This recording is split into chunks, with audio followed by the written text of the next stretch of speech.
This presentation covers EEO guidelines that are important for hiring managers and search committees to understand. The objective of the training is to promote fair and consistent participation in the recruitment hiring process in accordance with federal and state laws. Before you get started with the 4-module training, here is some background on why you are taking this training.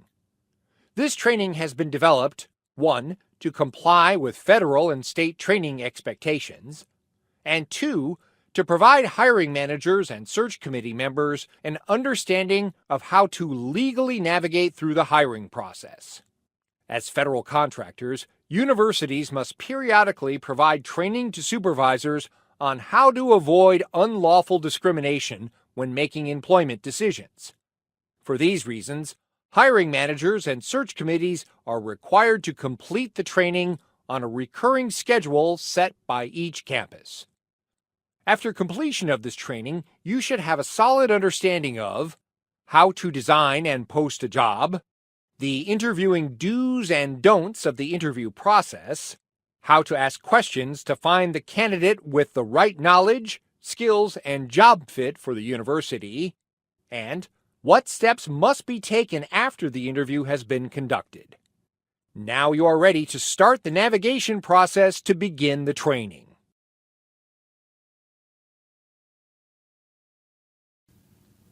In the first module, titled Designing and Posting the Job, you will learn how to establish the stage for a strong recruitment process.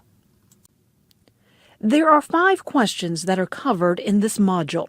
Specifically, why review the job description?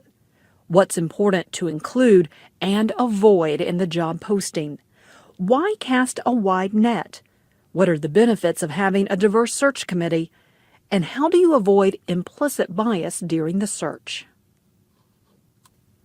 Why review the job description? Since roles are dynamic and change to meet evolving business needs, job descriptions should be viewed as living documents and not static in nature.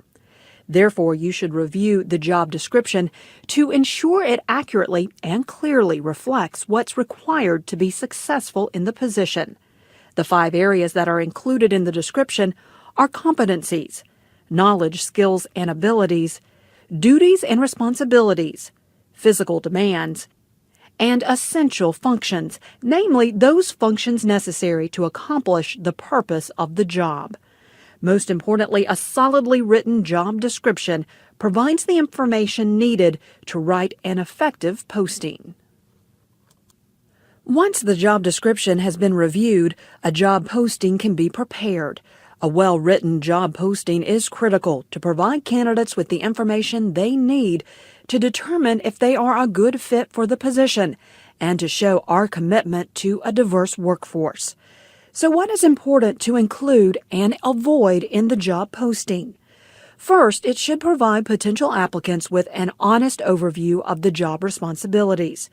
Second, it should be specific about the knowledge, skills, and abilities required, as well as the minimum experience and education and any preferences.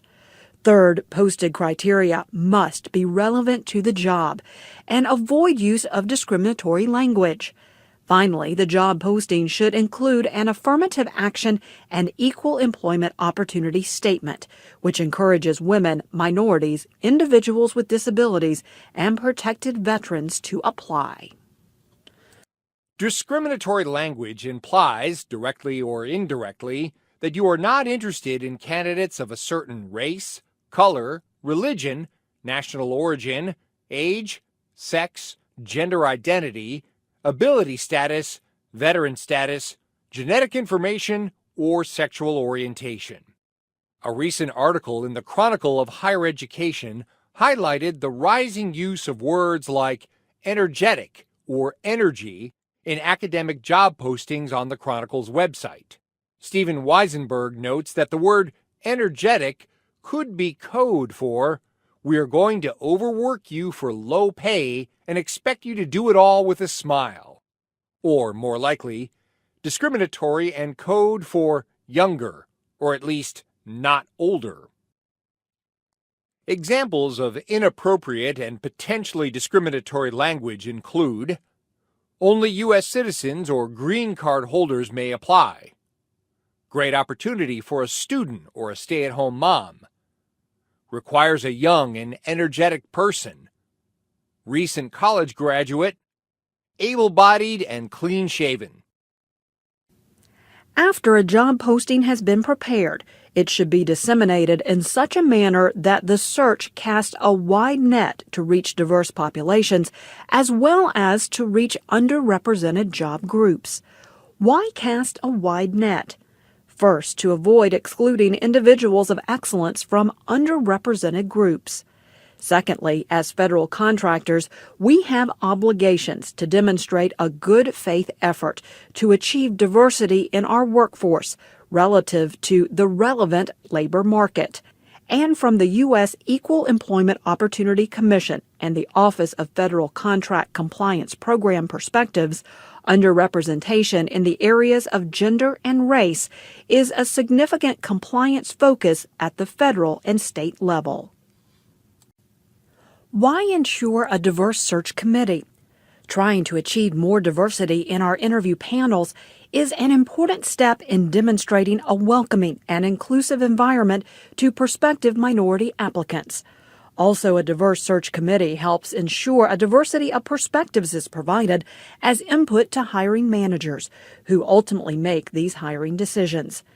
This isn't an absolute, and we don't want to place staff members on interview panels solely for the sake of diversity. Rather, interview panelists should have some relevant perspective on the subject matter expertise or some type of relationship to the position being recruited or the work unit in general. For example, search committees should consist of individuals who tend to interact with the eventual hire. They can be their colleagues as well as internal or external clients of the work unit undertaking the recruitment. Finally, diverse search committees can help to avoid implicit or unintentional bias, which otherwise might lead to inadvertently removing well-qualified applicants from the pool. How can search committees avoid implicit bias? To overcome implicit bias in the search process, you should start by forming a diverse search committee. Conduct an active search that takes steps to ensure diverse and inclusive advertising. Evaluate candidates using a defined process. And host uniform candidate visits that allow candidates to experience the diversity and inclusion on your campus. Implicit associations have an impact on the search process. So how do we avoid unintentional bias? Search committee members should be made aware of the risk of hidden, overt biases and recognize that their individual life experiences contribute to inherent bias. The like-me syndrome enhances a comfort level in working relationships, but can lead to a bias and an unwillingness to employ people unlike oneself, as noted in the EEOC's Best Practices of Private Sector Employers publication. A resume study titled, "Are Emily and Greg More Employable Than Lakeisha and Jamal?" uncovered that even names can unconsciously impact hiring decisions. Finally, research has shown that differences between perceptions of female gender roles and leadership roles influence evaluators to assume women will be less competent leaders. In this module, titled Interviewing Do's and Don'ts, you will learn the do's and don'ts of the interview process. This module addresses 4 detailed objectives.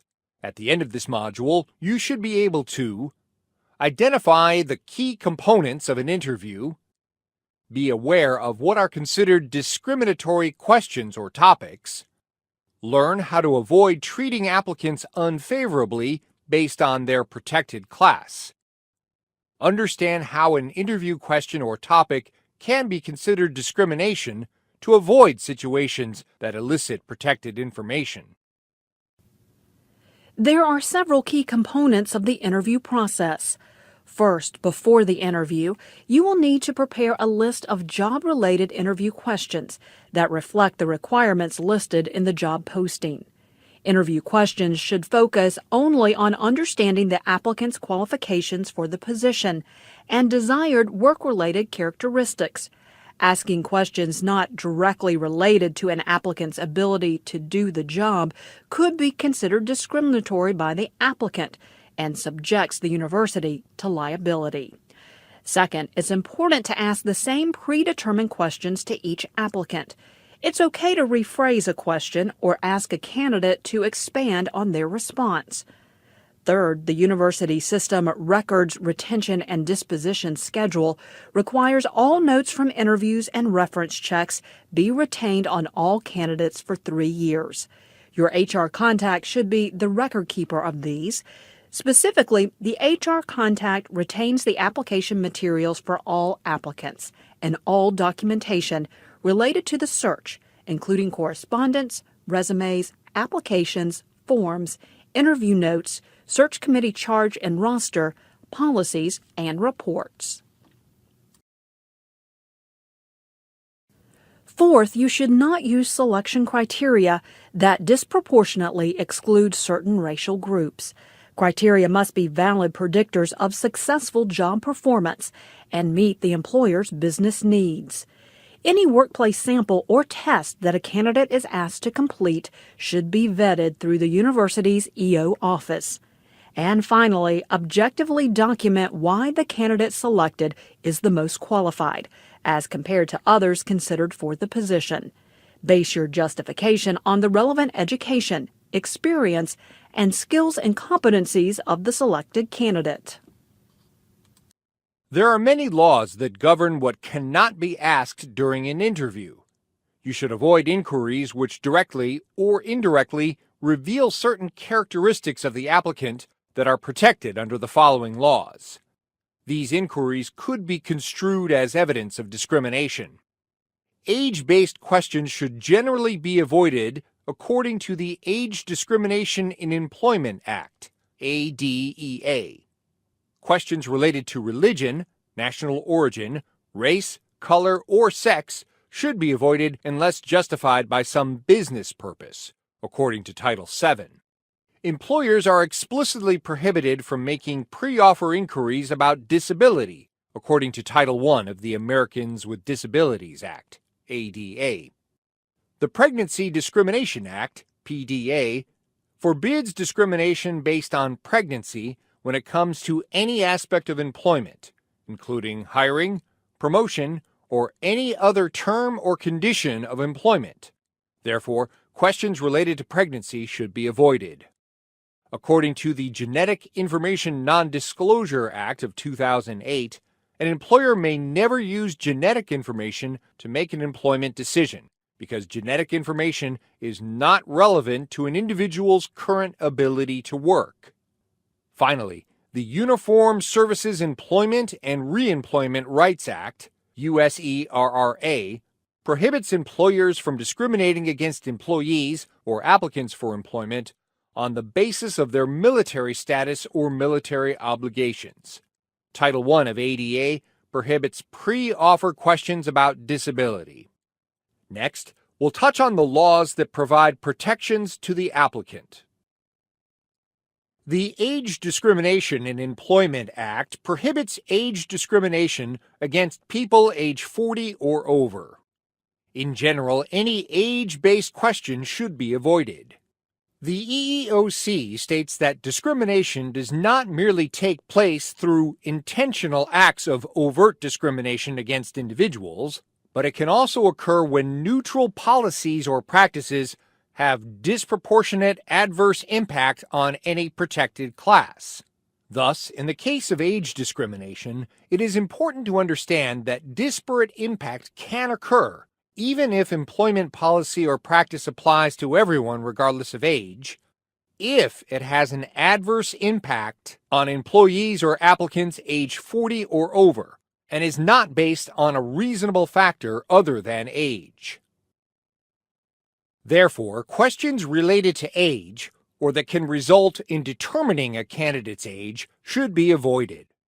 If age is a legal requirement for the position, an applicant can be asked, if hired, can you furnish proof of age? Or, are you 18 years old or older? Such a question may only be asked for the purpose of determining whether applicants are of legal age for employment. Unacceptable questions would be, how old are you? What is your date of birth? And when did you graduate from high school? College?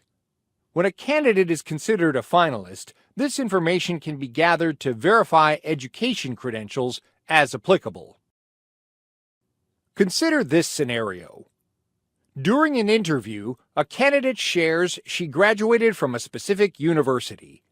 It happens to be your alma mater, so you want to see if you attended at the same time. Even though the candidate brought it up, it is not okay to ask about the year of graduation. True or false?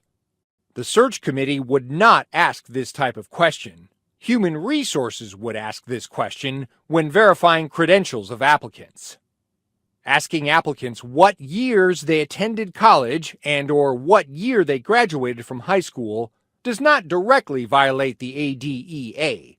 However, the question could be interpreted as a way to discriminate against applicants based on age.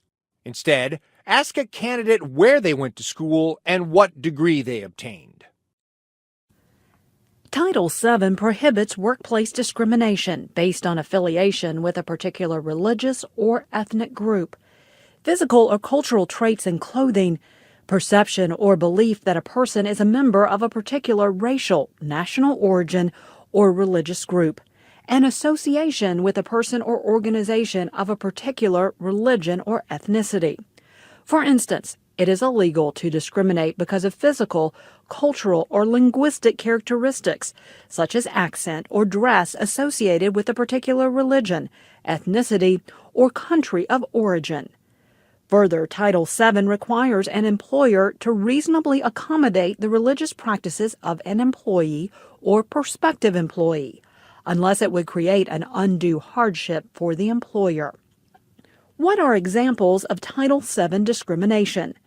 Denying employment to a woman because she is wearing a hijab, a body covering and/or headscarf worn by some Muslims, or not hiring a man because you believe he is an Arab due to his dark complexion and accent are both discriminatory and prohibited under Title VII. Religious discrimination involves treating an applicant or employee unfavorably because of their religious beliefs. Title VII protects those who belong to traditional organized religions, such as Buddhism, Christianity, Hinduism, Islam, and Judaism, have sincerely held religious, ethical, or moral beliefs, are married to or associated with an individual of a particular religion. Title VII prohibits workplace or job segregation based on religion. Thus, employers cannot segregate workers based on religion because of perceived or actual customer preference, such as assigning an employee who wears religious garb or religious grooming practices to a non-customer contact position because of actual or feared customer preference. Consider this scenario. An applicant wears a Lutheran seal pin to the interview. A search committee member is also a member of the Lutheran Church and exclaims, "Oh, you go to a Lutheran church. So do I. We have a large Lutheran church downtown. Would you like to visit the church during your stay?" What do you think about this? Questions about religion could be illegal. Asking if an applicant wants to visit a church is not acceptable. Questions about an applicant's religious affiliation or beliefs, unless the religion is a bona fide occupational qualification, are generally viewed as non-job related and problematic under federal law. In very narrow and limited circumstances, an employer may have a legitimate reason to recruit candidates of a certain gender, religion, or ethnicity, even though such a preference typically would not be legal. An example would be seeking applicants who are Catholic to serve as clergy members or priests in a Catholic church. These are called bona fide occupational qualifications, or BFOQ exceptions, and would be listed on a posting. Religion can be a BFOQ only if it is a reasonably necessary qualification for the normal business operations. If it doesn't fall within these narrow circumstances, it would not be appropriate to make a religious inquiry. Unacceptable questions include: what religion are you? Do you observe any religious holidays? Any inquiry into an applicant's religious denomination, religious affiliations, church, parish, pastor, or religious holidays observed. The key takeaway: religious inquiries are only acceptable if there is a bona fide occupational qualification. Consider this scenario. During an interview, a candidate brings up her religious views. Because she brought religion up, it is okay for you to ask follow-up questions. Is this statement true or false? False. Discussing a candidate's religion during an interview is viewed as problematic under federal law, since in most cases it is generally not job-related. Such questions are a violation of Title VII unless religion is a bona fide occupational qualification. Instead, redirect the discussion back to the questions planned for the interview. Another protected group that falls under Title VII is national origin. National origin discrimination involves treating applicants or employees unfavorably because they are from a particular country or part of the world, because of ethnicity or accent, or because they appear to be of a certain ethnic background. Title VII also protects those who are married to or associated with a person of a certain national origin. Discrimination can occur when the victim and the person who inflicted the discrimination are the same national origin.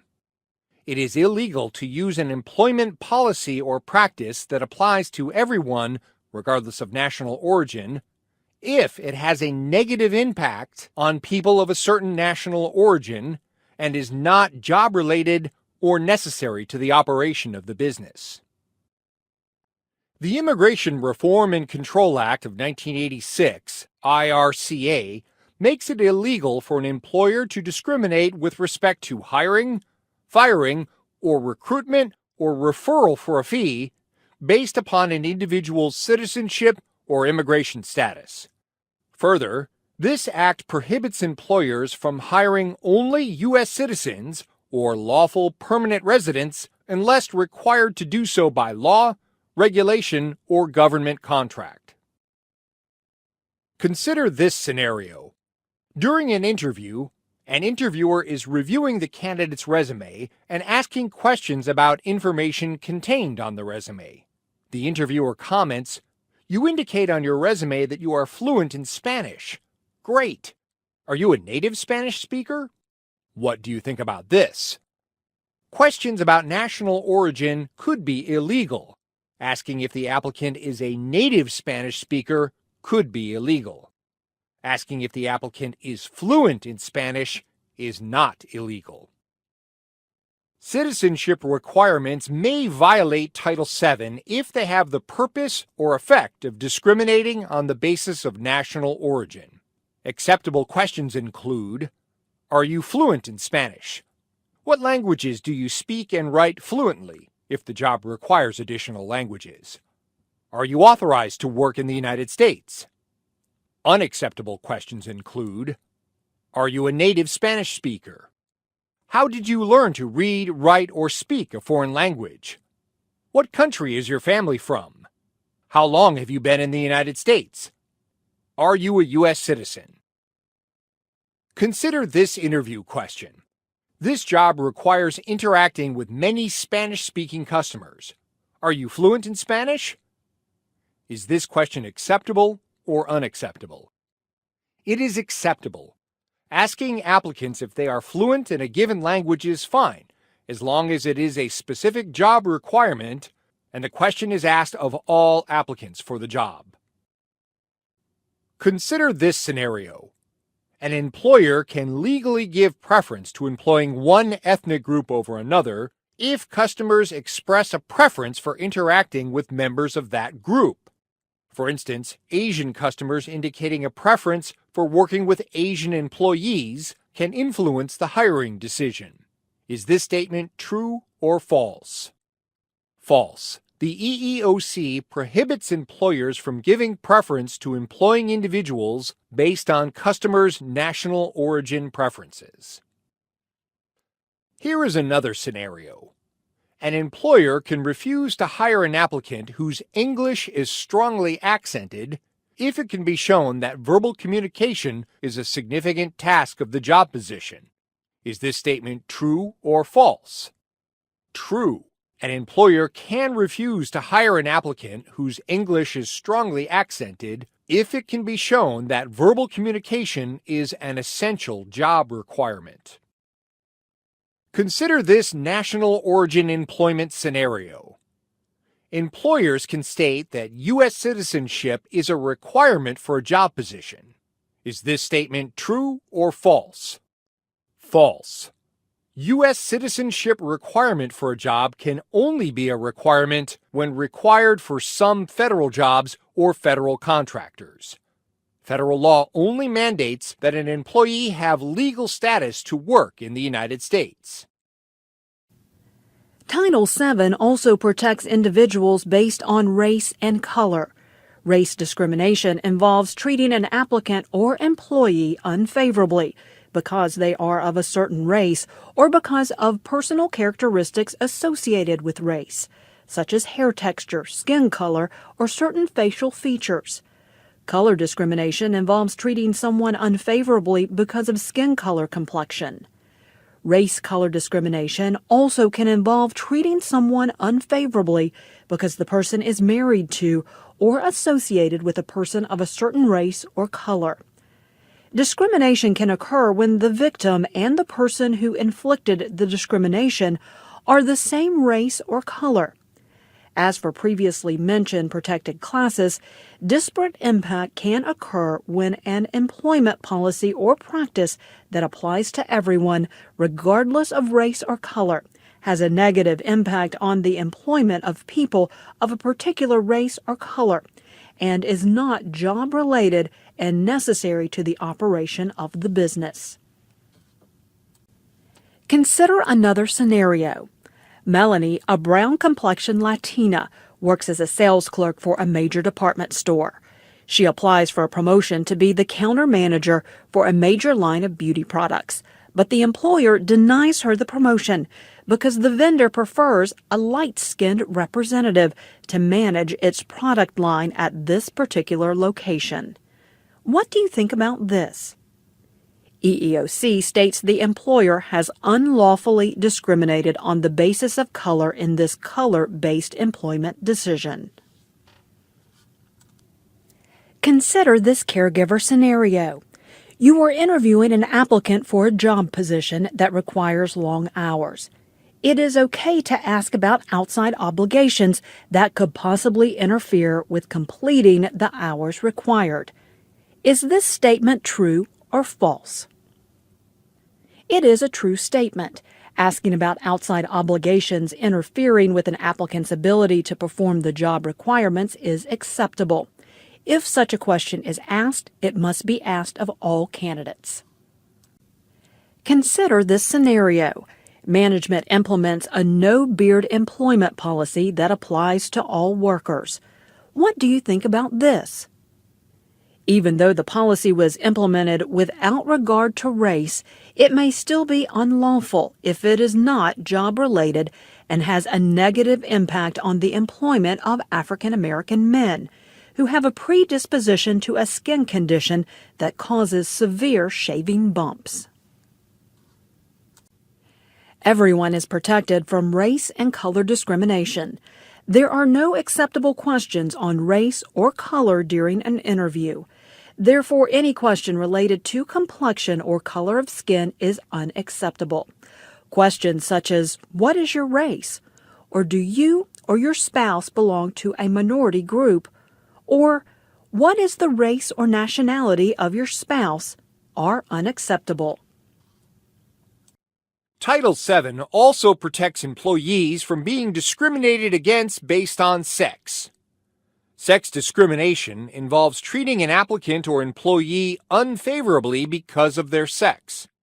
It is a violation of Title VII to discriminate against a person because of sex, sexual orientation, or gender identity, including transgender status. Disparate impact can occur when an employment policy or practice that applies to everyone, regardless of sex, has a negative impact on the employment of people of a certain sex and is not job-related or necessary to the operation of the business. Questions related to marital or parental status may violate Title VII if used to deny or limit employment opportunities. Questions that elicit sex-based information should not be asked before hiring. After hiring, such questions, if relevant for insurance and tax purposes, can be asked by HR or payroll personnel. Examples of unacceptable questions include: what do you think about working in an all-male department? What are your child care arrangements? How many children do you have? Are you known as Mr., Ms., Miss, or Mrs.? Where does your spouse work? Are you planning on starting a family anytime soon? Questions about children often are used to discriminate against women. Information about dependents needed for tax or Social Security purposes can be obtained after the applicant is hired. Many topics appropriate for personal and social discussions could be illegal or inappropriate during an interview. Consider this scenario. During a conversation after the interview, the applicant mentions attending the county fair the week before. A search committee member responds, "Oh, that fair was fantastic. My kids had a great time. Do you have kids?" What do you think about this? Questions about parental responsibilities could be illegal. In an attempt to set the applicant at ease, many illegal questions are posed during the first few minutes of an interview or after the formal interview. While these questions may be fine at a party, they are not appropriate and could be illegal in an interview or any part of the recruitment process. In the following scenario, a search committee was focused on recruiting candidates who will stay for a while. After several recently hired faculty members left the university citing spousal transfers to larger cities, the search committee is concerned with identifying faculty who can be retained. Worn thin with the time-consuming effort and expense of recruiting, a search committee member asks, "Are you married? What does your spouse do?" What do you think about this? Questions about marital status could be illegal. Sometimes there is a legitimate rationale for asking an illegal question. Still, asking questions, such as in this scenario, can introduce sex discrimination, even if the objective is to determine if the candidate will likely stay for an extended period of time. Consider the following interview question. Our grant requires a project leader who can make at least a 2-year commitment to this job. Are you planning on starting a family anytime soon? Is this question acceptable or unacceptable? Unacceptable. This question violates the Pregnancy Discrimination Act that states women affected by pregnancy, childbirth, or related medical conditions shall be treated the same for all employment-related purposes. So, if long-term commitment is a critical requirement of the position, such as the need for a project leader over a time-sensitive grant, then phrase the question as, would you be committed to serving in this role for the length of the grant? In this scenario, it's the applicant who brings up his children during the interview. How would you respond? An applicant mentions he has 6 children. Since he brought it up, it is okay to ask about the applicant's family obligations will negatively impact his ability to work overtime. Is the statement true or false? False. Applicants should not be asked about family obligations. even if they brought the issue up. It is acceptable to state that the job requires overtime, and then ask if there is any reason they will not be able to work overtime. Consider the scenario provided in a recent Inside Higher Ed article. During this past year's academic hiring cycle, a friend interviewing for a tenure-track position at a large Midwestern research university was asked if she was looking for a fella. The questioner was well-meaning and looking to sell the variety and availability of potential life partners in the area, should my friend choose to build her career and personal life at Cornfields U. What do you think about this? Questions about marital status could be illegal. There may be times when you need to consider reasonable accommodations during the application and recruitment process. The Americans with Disabilities Act, ADA, indicates the condition for accommodation. Specifically, disabled individuals should receive reasonable accommodations to complete the application or interview process, and perform the essential functions of their jobs. Examples of accommodations might include supplying a sign language interpreter, substituting a written test for an oral test, providing a test in Braille, large print, or on a computer, and furnishing accessible locations for interviews, testing, or job training. When you receive a request for an accommodation from an applicant, best practice is to check with your university equal employment officer for guidance on accommodations. Under the Americans with Disabilities Act, it is unlawful to make any pre-offer inquiry about an applicant's disability.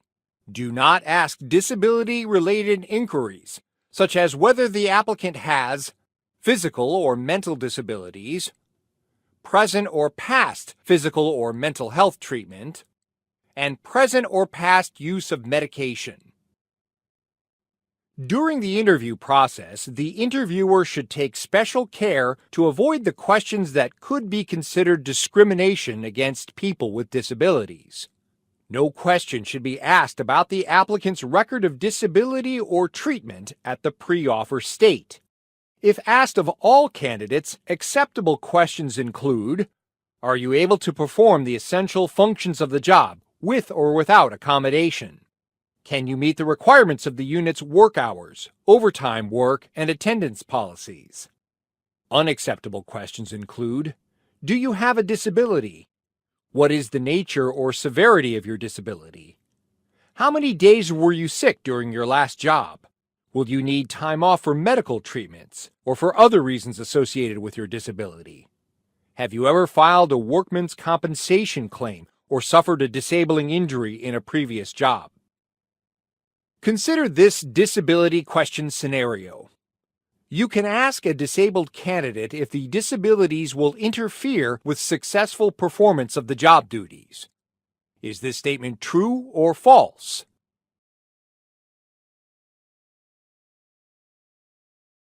Related questions until after a conditional job offer, whether or not the question was required of all applicants. An employer may ask about an applicant's ability to perform specific job functions, such as the ability to lift a certain amount of weight or to climb ladders, as long as all applicants are asked. False. The ADA generally prohibits the asking of disability-related questions until after a conditional job offer, whether or not the question was required of all applicants. An employer may ask about an applicant's ability to perform specific job functions, such as the ability to lift a certain amount of weight or to climb ladders, as long as all applicants are asked. Discriminating against applicants with caregiving responsibilities could result in discrimination based on sex, disability, or other characteristics protected by federal employment discrimination laws.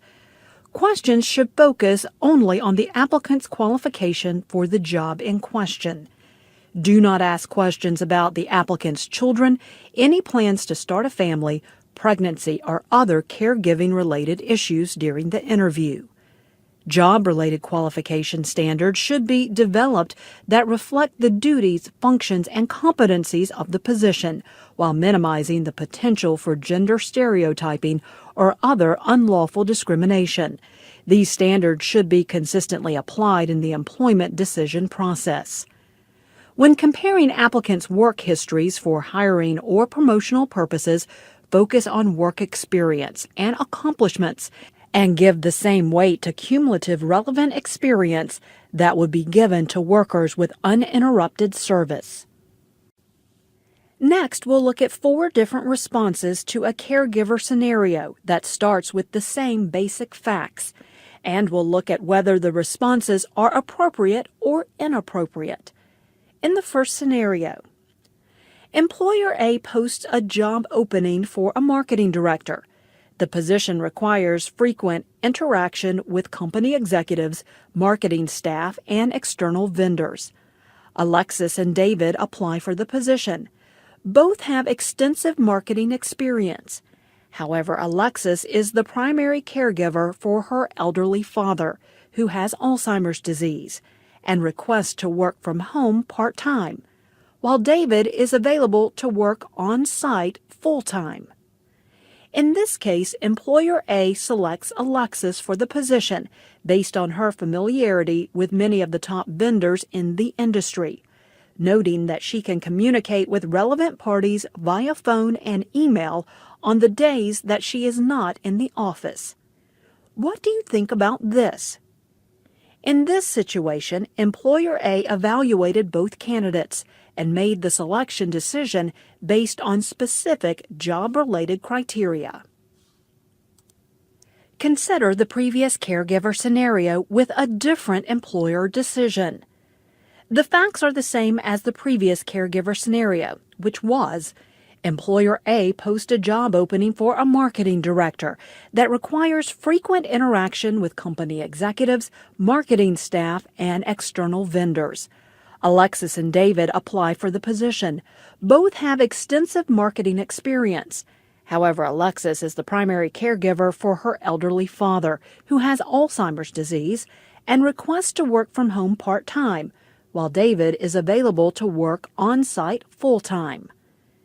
In this situation, Employer A selects David for the position, commenting that while it sympathizes with Alexis's family situation, it is concerned that her desire to prioritize family responsibilities over work responsibilities would have a detrimental effect on the company's marketing strategy, potentially discouraging future clients and decreasing revenue.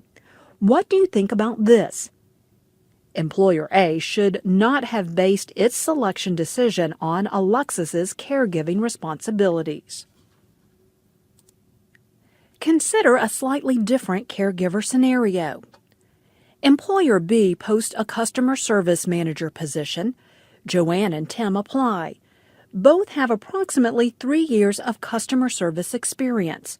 However, Joanne's experience is spread over a 5-year period due to 2 maternity leaves, while Tim's experience is uninterrupted by medical leave. In this scenario, Employer B selects Tim, reasoning that his continuous service demonstrates his commitment to his career. What do you think about this? Employer B discriminated against Joanne if it refused to consider her for the job based on her use of maternity leave. Here is one final variation of the caregiver scenario. Employer B posts a customer service manager position. Joanne and Tim apply. Tim has approximately 3 years of customer service experience working for Employer B. However, Joanne's experience is in a different field for another company and is spread over a 5-year period due to 2 maternity leaves, while Tim's experience is uninterrupted by medical leave. Therefore, this scenario has the same facts as before, except that Tim worked for Employer B in a customer service capacity, while Joanne worked for a company in a different field. In this case, Employer B selects Tim based on his knowledge of and demonstrated commitment to the company. What do you think about this? Employer B's decision was not discriminatory. Questions related to caregiver status may violate Title VII if used to deny or limit employment opportunities. Focus on what the job requires to phrase your question appropriately. For instance, an acceptable question would be, "Travel is an important part of the job. Do you have any restrictions on your ability to travel?" An unacceptable question would be, "What are your childcare arrangements?" Genetic information is one of the newer protected classes. Under Title II of the Genetic Information Non-Discrimination Act of 2008, GINA, it is illegal to discriminate against employees or applicants because of genetic information. The EEOC enforces Title II of GINA. Genetic information includes information about an individual's genetic tests and the genetic tests of an applicant's family members, as well as family medical history. Consider this genetic information scenario provided by the EEOC. One individual was screened and learned he was a carrier of a single mutation for Gaucher's disease. His carrier status indicates that he might pass the mutation to his children, but not that he would develop Gaucher's disease himself. He revealed this information when applying for a job and was denied the job because of his genetic mutation, even though it had no bearing on his present or future ability to perform a job. What do you think about this? According to Title II of GINA, it is illegal to make employment decisions based on genetic information that has no bearing on an applicant's present or future ability to perform a job. An employer may never use genetic information to make an employment decision because genetic information is not relevant to an individual's current ability to work. There are no acceptable questions related to genetic information. Any question related to being genetically tested for a predisposition to an illness or disease is unacceptable. Examples of unacceptable questions related to genetics would be, "What is your family medical history?" and "Do you or your family members have any medical issues that might require you to miss work?" The Uniformed Services Employment and Reemployment Rights Act, or USERRA, prohibits employers from discriminating against employees or applicants for employment on the basis of their military status or military obligations. USERRA protects the reemployment rights of those who leave their civilian jobs to serve in the uniformed services. The Vietnam-era Veterans Readjustment Assistance Act, or VEVRAA, requires that businesses with a federal contract or subcontract in the amount of $100,000 or more entered into on or after December 1, 2003, take affirmative action to employ and advance qualified disabled veterans. VEVRAA requires these businesses to list their employment openings with appropriate employment service delivery systems and to give covered veterans priority in referral to such openings.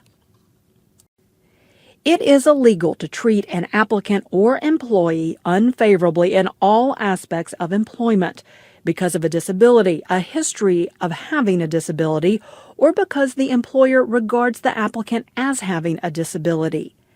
An example of an acceptable question would include, "What type of education, training, and work experience relevant to the job did you receive while in the military?" Examples of unacceptable questions include, "What type of discharge did you receive? Have you ever been diagnosed with PTSD?" Interview questions can span multiple types of discrimination. Asking certain questions related to an applicant's work schedule could suggest religion, race, or sex discrimination. Affiliation-related questions could give rise to discrimination charges tied to race, sex, religion, or national origin. Questions about physical characteristics could limit applicants based on race, sex, or national origin.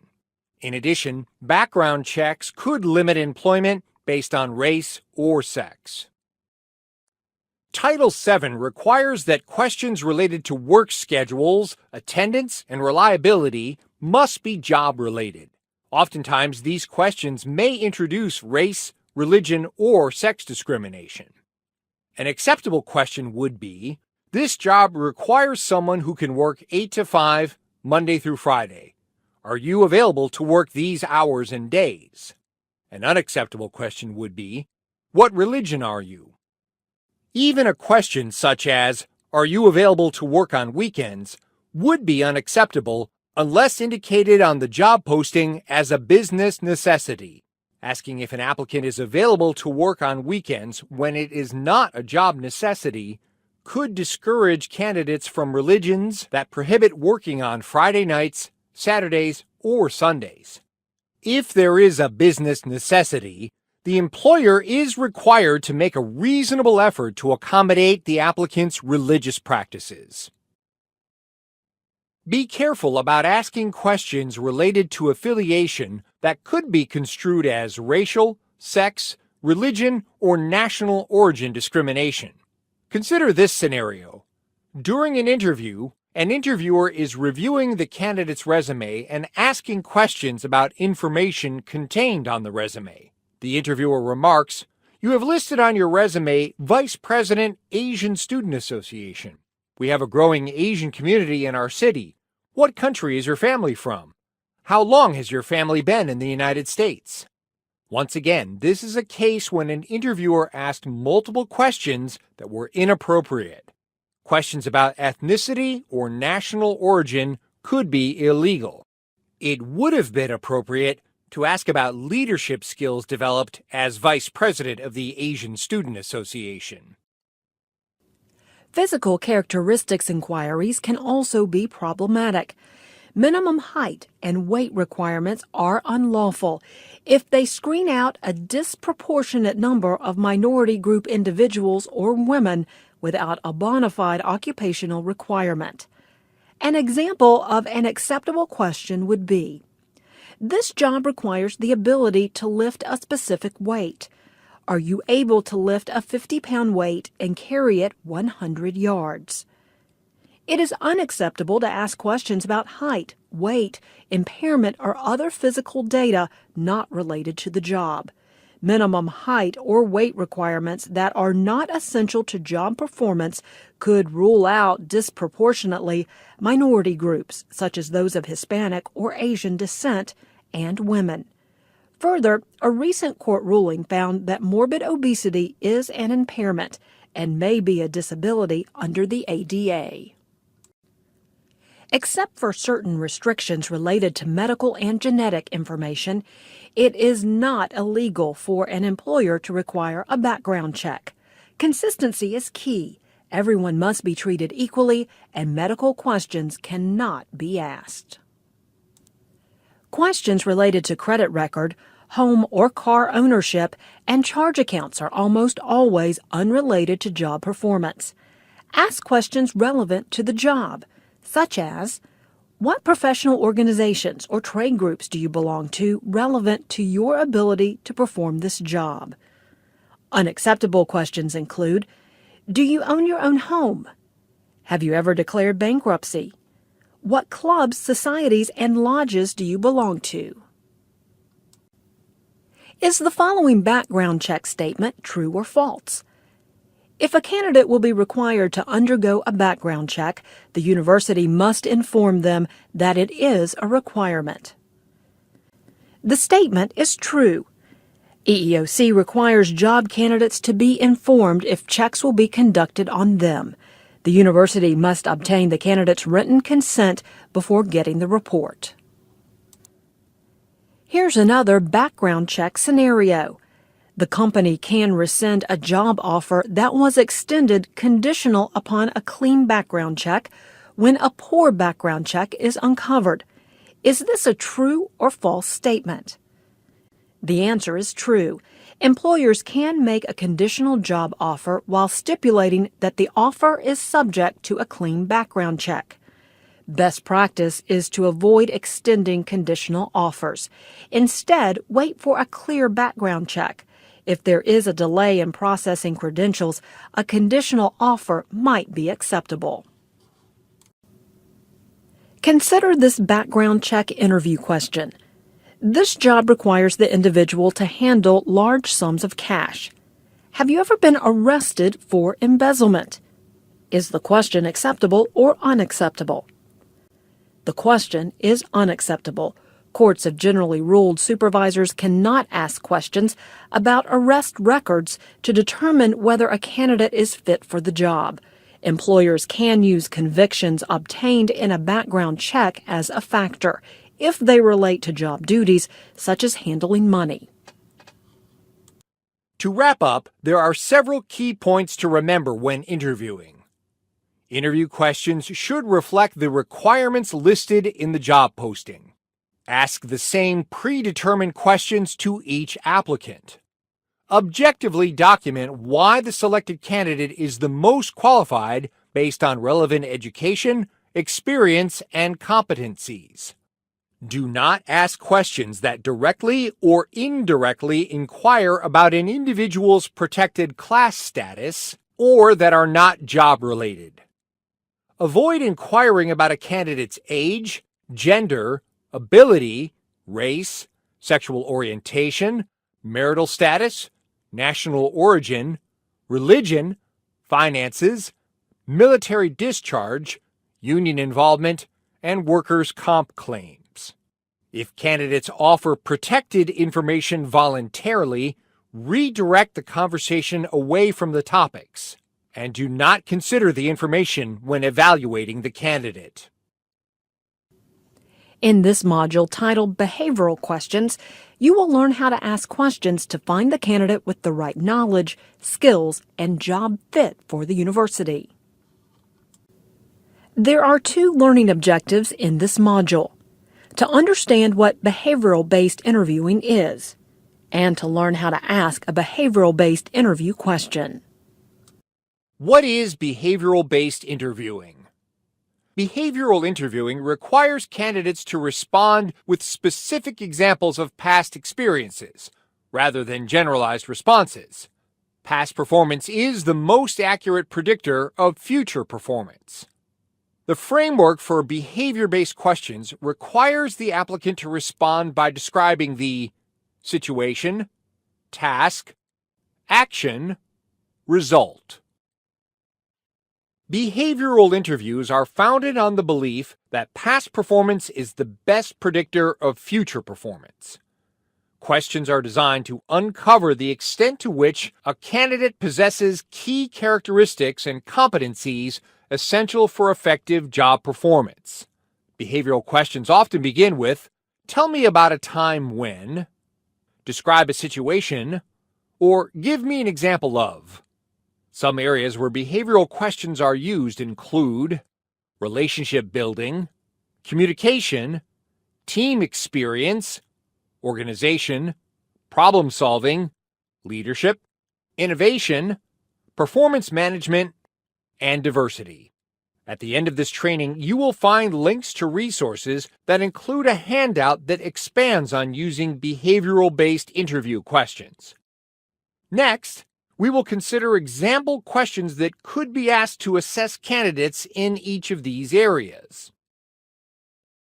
Examples of behavioral interview questions that assess relationship building experience include, give an example of a situation where there wasn't a trusting relationship with a colleague. What did you do to try to build a more trusting relationship?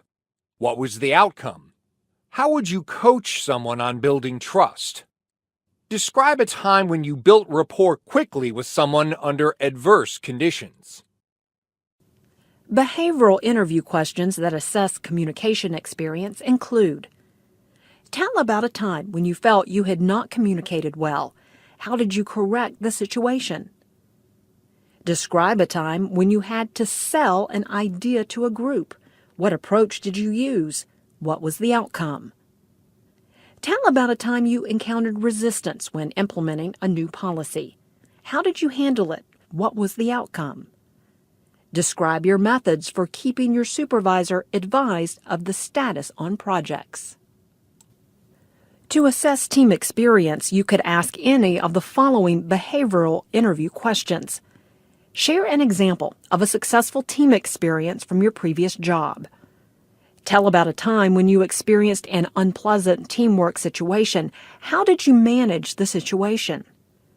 Provide an example of how you have motivated team members to produce at their peak potential to solve a difficult problem in a short period of time. Examples of behavioral interview questions that assess organizational experience include: share an example of a project you led that best describes your organizational skills.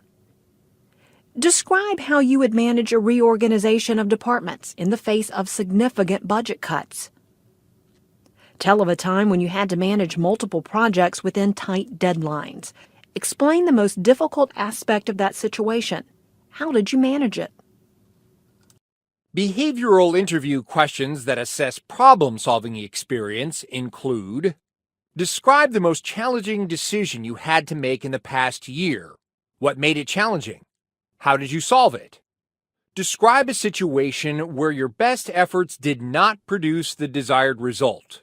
What did you learn from the experience? Give an example of a time when you were caught off guard about a problem that existed and you had not foreseen. How did you respond? An applicant's skill in leadership can also be assessed through behavioral interview questions. Ask questions like: give an example of a situation in which you were able to build motivation within your department. Describe a situation where you had to obtain cooperation from a difficult group. How did you handle the situation? What was the outcome? What is your vision for the department or college? What would you accomplish during the first 6 months as department chair or dean?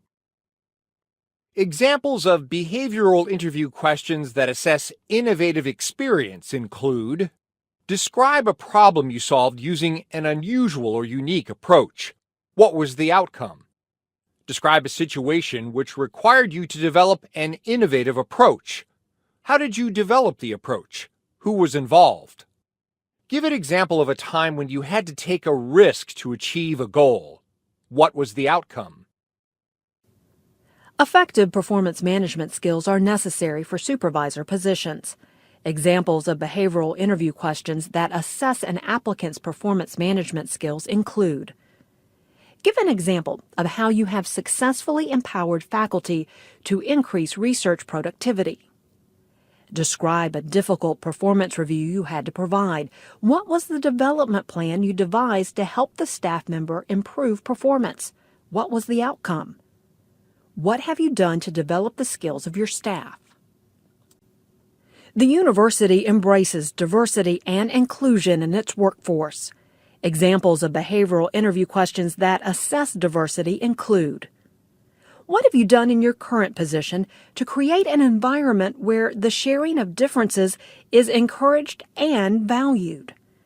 What have you done to further your understanding of diversity? What have you done to support diversity in your unit? In this final module, titled After the Interviews, you will learn what is required when reference checking and how to conduct solid reference checks.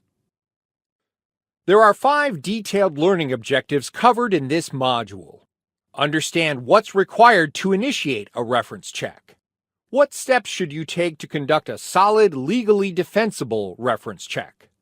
Why should you avoid searching social media when conducting reference checks? How do you avoid implicit bias in references? What are best practices? There are several essential points regarding reference checks of which you should be aware. Prior to conducting any reference check on final candidates, get the written consent of the candidate, indicating that you can check their listed supervisory references. Make sure to obtain references from both current and past supervisors. Ensure your reference questions are job-related. Always ask if a candidate is eligible for rehire. To follow best practice, you should request a written response from a reference rather than a verbal response. To conduct a solid reference check, make sure to follow these guidelines. Before making a final selection, hiring managers should communicate with references provided by the candidate and with the current and previous supervisors listed on the finalist application. Reference checks should be done by one person, typically the hiring manager, and the same standardized set of questions should be used with all references contacted. Do not use word of mouth or informal references as a basis for hiring decisions. Make sure that candidate credentials are verified and background checks, if required, are completed before extending final offers. Contingency offers may be used until credentials are verified. The proliferation of social media usage introduces additional considerations. You should avoid using social media as a reference checking tool. Why? Social media often reveals non-related job information, such as age, race, religion, and marital family status. Consider this scenario. During an interview, a colleague compassionately asks a candidate about their experience with breast cancer. Your colleague has a family member who is experiencing breast cancer and shares this with the candidate. Later, when you ask your colleague how they knew the candidate had experienced breast cancer, they shared they read it on the candidate's Facebook page. The colleague said they found it when they Googled all the candidates. What do you think about this? Social media scenario response. In response to the social media scenario on the previous slide, caution should be exercised in the use of social media. Blindly searching the internet for information about candidates can result in unintended consequences and possibly result in a candidate filing a complaint that you considered protected information when making your selection decision. Further, information on social media is not easily verified, can be inaccurate, and often reveals personal information about a candidate that is not job-related, e.g., race, color, age, marital family status. Finally, in the previous scenario, asking about a candidate's medical condition or medical history may violate the Americans with Disabilities Act, ADA, and/or Genetic Information Non-Disclosure Act, GINA laws. Let's review.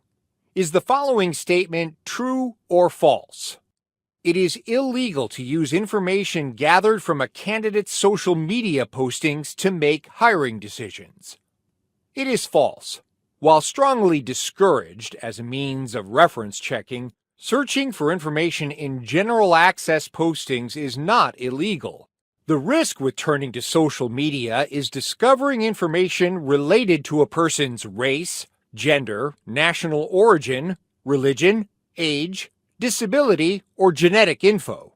The candidate may allege that you use the information to discriminate and challenge such hiring practices under Title VII, the Age Discrimination in Employment Act, the Americans with Disabilities Act, or other statute. Reference and recommendation letters can reflect gender bias. In a study that reviewed 300 letters of recommendation in the 1990s, several differences were uncovered. For men, letters were longer, with more references to CV, publications, colleagues, and patients. Men were portrayed as researchers and professionals. For women, letters were shorter, with more references to personal life. Further, letters for women used less status terms and included irrelevant support and faint praise, all doubt raisers. Women were portrayed as teachers and students. What are the key takeaways? Be aware that these biases exist. Consider only job-related information and exclude irrelevant support or doubt raisers when reviewing references and letters of recommendation. Prior to making a public announcement of the final candidates for a senior leadership search, a best practice is to notify other candidates who have interviewed that they are no longer under consideration for the position. To wrap up these 4 modules, there are several key points to remember. 1. Review the job description for accuracy before posting the vacancy announcement. If the information is not current, This often leads to frustration when the candidate pool does not reflect the real needs of the hiring manager because the criteria used in the posting is out of date. 2. Avoid asking interview questions that lead to discussions or implications about a candidate's race, color, religion, national origin, age, sex, gender identity, ability status, veteran status, genetic information, or sexual orientation. Be mindful of the conversation and comments made during rides to and from the airport, lunches, evening receptions, or just walking between meeting rooms with candidates. 3. Remember that diversity is a critical strategic element throughout the hiring process. Be sure that your process is open and inclusive and actively seeks candidates who are also open and inclusive. 4. Always treat internal candidates and external candidates the same way. 5. During reference checks, always ask the respondent if the candidate is or would be eligible for rehire at their workplace. In addition to this training video, there are 2 more training videos available. The EEO Hiring Process Guide for Managers and Search Committees, a comprehensive 1.5-hour training video, and Interviewing Job Applicants, a primer for managers and search committees and panels, a 20-minute training video that provides a refresher to conducting the interview portion of the comprehensive online training. There are also 2 written resources available on UNC General Administration's website: EEO Guidelines for Interviewing and Overview of Behavioral-Based Interviewing.